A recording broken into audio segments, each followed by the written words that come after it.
I was a bit disappointed. I like John Fane, many of us do, but this was disappointing. To say basically I will support the president because he does something that might help my union, even though John Fane knows, as most economists do, that if you put a tax on the goods coming in, they will go up in price because we have to pay that tax now. And that will lead to domestic producers able to raise their prices because their competitors from abroad are stuck with this tax. So we expect a boost to inflation, which is going to hurt the working class of this country in a very serious way, especially if it builds on itself, which often happens when you do tariffs like this.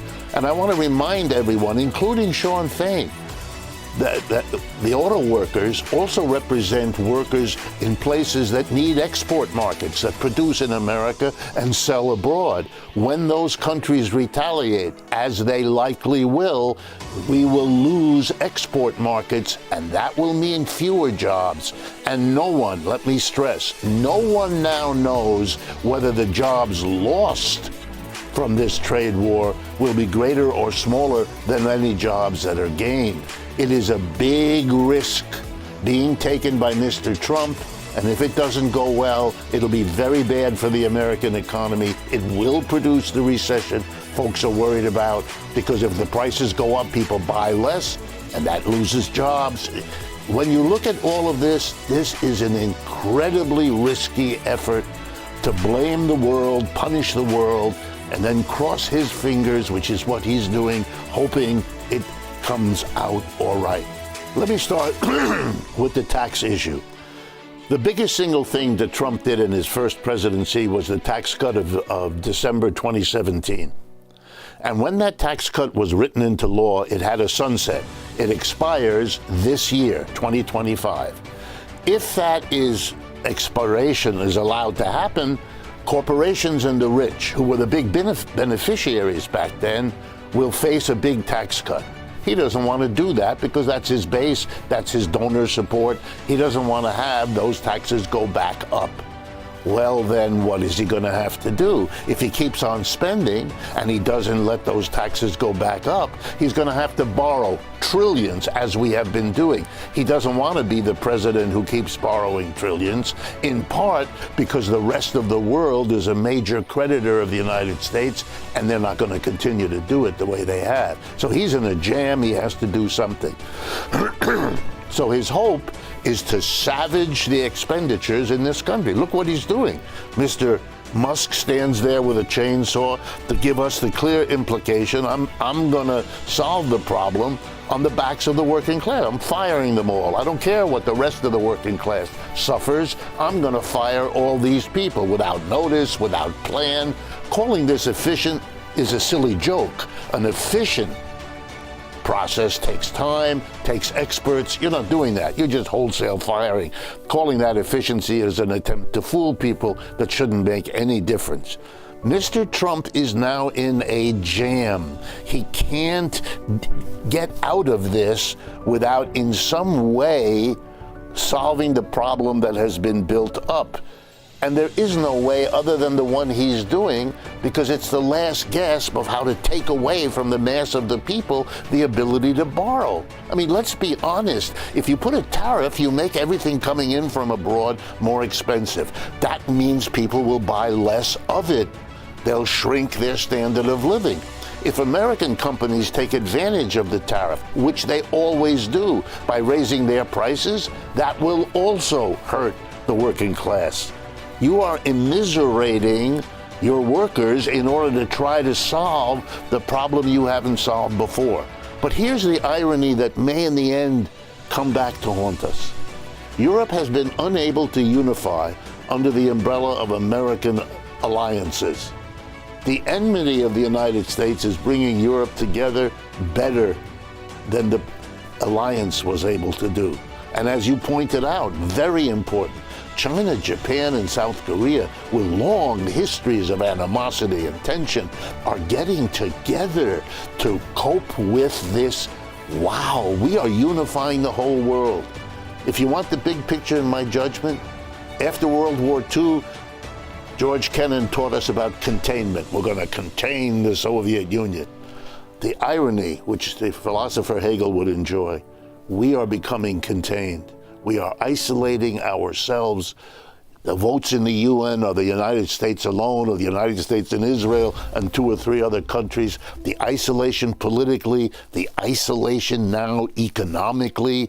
We are the rogue nation for the rest of the world. We may not want it, we may not agree, but it doesn't really matter if that's how they perceive us, and that's what's happening. You talked about South Korea, Japan, and China joining together. One of the biggest announcements of tax cuts was against Taiwan. It's just a little more complicated for Taiwan to join that group. And also another one was Vietnam, which got a very heavy whack. I mean, is there no recognition of what the United States did to that country? Maybe you wouldn't want to crush them with this kind of a thing after, as I'm saying, this is a change. This is a sign to the world that as the United States empire declines, this is a nasty place that's going to, gesture and thrash around, doing damage everywhere as it copes with its own decline. Former Greek finance minister Yanis Varoufakis recently wrote a piece headlined Donald Trump's Economic Master Plan. He wrote, quote, "This is what his critics don't understand. They mistakenly think he thinks that his tariffs will reduce America's trade deficit on their own. He knows they won't. Their utility comes from their capacity to shock foreign central bankers into reducing domestic interest rates. Consequently, the euro, the yen, and the renminbi will soften relative to the dollar. This will cancel out the price hikes of goods imported into the U.S. and leave the prices American consumers pay unaffected. The tariff countries will be, in effect, paying for Trump's tariffs." Do you agree with that, Professor Wolff? No, even though Yanis and I do a lot of work together, so normally I defer to him. He's wonderful in his analysis. I don't think this is correct. Is it a possible outcome? Yes. We're in a situation. Let me put it this way. Tariffs are not new. They've been around for hundreds of years. If you teach a course in international economics, which I've done, you tell students, here are 1,000 books, here are 5,000 articles. We know, and the answer is, when you impose a tariff, you don't know what the outcome is because it depends on everything else going on. Interest rates, exchange rates of currencies, rising or falling economies around the world. You can't know in advance. It's a very risky thing, which is why for the last 50 years, we have had, administered by the U.S., something called free trade or neoliberal or globalization. All of that is over now. The United States can't win anymore in that system, so it is reverting to economic nationalism. And that's a fundamental shift that throws the world. It was the accepted wisdom for 50 years, the last 50 years, not to do what Mr. Trump is doing now.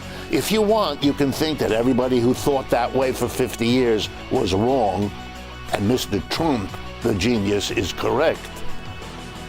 But that would be a long shot. Better bet he's trying to save his own political life, and he's trying to cope, to his credit, with a declining economy without having to admit that that's the case. This won't end well. It normally doesn't. And what we're going to see is the fighting against one another of the Europe bloc, the Asian bloc, the American bloc, at a time when the United States is weaker than it has been economically and politically. Look at the debacle in the Ukraine as well. The misunderstanding that the Russians could turn to the Chinese and the Indians to cope with the costs of that war in a way that hadn't been calculated, and is turning out to shape the outcome. And it's not a question of which side you're on, but just watching how it lines up. That's the problem. I think we are already in 10, 12 years of that decline. It can't. Here's a single best statistic. If you add up the GDP, the total output of goods and services in a year for a country, of the United States and its major allies, the G7, it's about 28% of global output. If you do the same thing for China and the BRICS, it's about 35%. They're already a bigger block of economic power than we are. Every country in the world thinking about building a railroad or expanding its health program, they used to send their people to Washington or London to get help. They still do.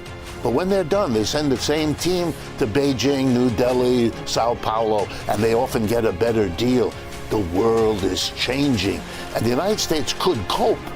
But as with alcoholism, you have to admit you have a problem before you're in a position to solve it. We have a nation that does not yet want to face what this all adds up to.